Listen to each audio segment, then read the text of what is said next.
గుజ్జనగుండ్లలో smart మీటర్లను రద్దు చేయాలని, విద్యుత్ ఛార్జీలు తగ్గించాలని ప్రజా సంఘాలు, వామపక్షాల ప్రచారం. గుంటూరు నగరంలోని గుజ్జనగుండ్లలో స్మార్ట్ మీటర్ల రద్దు, అధిక విద్యుత్ ఛార్జీల తగ్గింపు, ట్రూ అప్ ఛార్జీలను ఉపసంహరించాలంటూ వామపక్ష పార్టీలు, ప్రజా సంఘాల ఆధ్వర్యంలో ప్రచార కార్యక్రమాన్ని నిర్వహించారు. ఈ సందర్భంగా సిపిఐ నగర కార్యదర్శి అకిటి అరుణ్ కుమార్, సిపిఎం నగర కార్యదర్శి నళినీకాంత్ మాట్లాడుతూ ప్రజలపై భారం మోపే విధంగా ప్రభుత్వం విద్యుత్ విధానాలను అమలు చేస్తుందని విమర్శించారు. స్మార్ట్ మీటర్లను ఇళ్లలో బిగించొద్దని విద్యుత్ శాఖ మంత్రి గొట్టిపాటి రవికుమార్ ప్రకటన చేయటాన్ని స్వాగతిస్తున్నామని, కేవలం ప్రకటనలకి పరిమితం కాగా ఆచరణ చేసే చూపించాలని వారు డిమాండ్ చేశారు.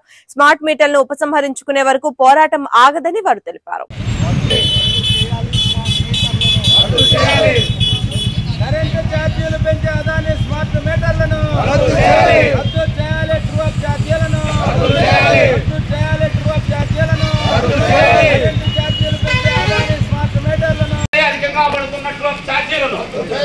అధిక భారంగా పడుతున్నట్లు ఛార్జీలను, కరెంటు బిల్లులపై అధిక భారం పడుతున్నట్లు ఛార్జీలను,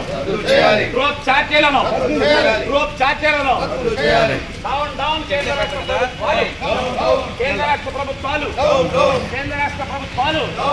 తగ్గించాలి. కరెంటు ఛార్జీలను